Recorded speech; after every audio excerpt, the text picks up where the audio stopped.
The call came while I was washing blood from my hands. Not literal blood. Dust, rust, the residue of weeks spent rebuilding collapsed homes in a country that had learned to survive without mercy. Still, the sink ran red in my mind as the phone vibrated against stone. Her name lit the screen. I didn't answer. The voicemail played anyway. "If you want to join Thanksgiving," she said, her voice sharp with a smile, "come wash the dishes. Don't expect special treatment." Laughter followed. Masculine, familiar, my brother. I closed my eyes, counted my breaths. 1, 2, 3. A message followed. Photos. A dining room I knew too well. My childhood home. Her hand resting on his shoulder. A ring I'd never given her. I laughed, not because it was funny, because something inside me finally snapped into place. They thought I was still gone. They had no idea I was already home. When I left to volunteer overseas, I left with purpose. I told them I needed space, to remember who I was before comfort softened me. My parents nodded, relieved. My brother smiled too wide. She cried just enough to look convincing. Love makes you generous with excuses. I had believed her devotion was quiet, not absent. While I carried bricks and buried strangers, she carried my absence like a gift. She slipped into my life's empty spaces with practiced grace. My bed, my family, my future. I found out slowly, a tagged photo I wasn't meant to see, a credit card alert from a place I'd once planned to take her, my mother's voice growing strained whenever I called. They were building something without me, and worse, they were proud of it.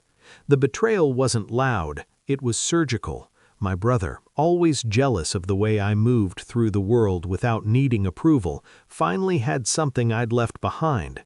And she chose him not for love, but for gravity, for money, for certainty. I felt nothing at first, then everything. I didn't confront anyone. I observed. I pulled financial records under the guise of closing loose ends. I traced timelines, overlapping dates, shared reservations. A joint account opened 2 weeks after I boarded my flight. I smiled in video calls, asked about the weather, about their health. They lied easily. That told me everything. I learned my parents had approved the marriage, signed documents, transferred assets meant for me into my brother's name for stability. Stability. I booked a flight home, not to confront, to confirm.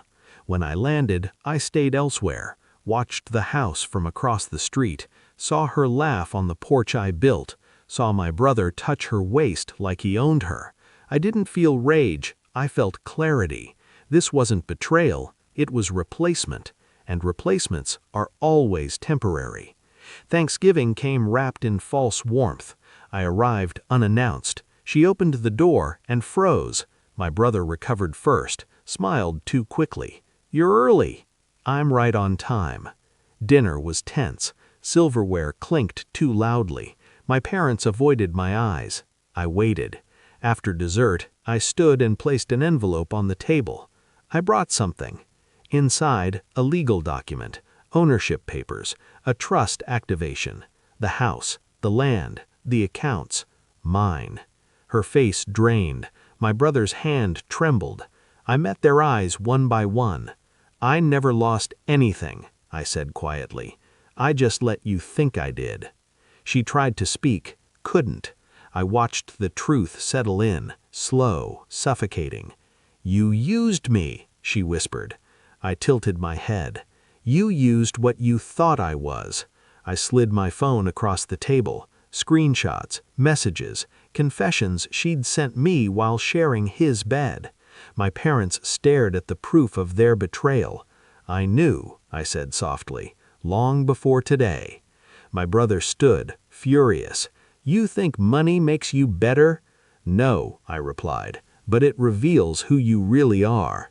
Silence. Then I walked out. No shouting, no tears, just the sound of something collapsing behind me. My phone rang 71 times that night. I didn't answer once. I sat on the terrace of my villa in Switzerland, watching snow erase footprints before they could matter. I felt light, not happy, free. They lost more than money that night. They lost access to me, and some losses never stop echoing. I turned off the phone, and for the first time in a long while, I slept without dreaming.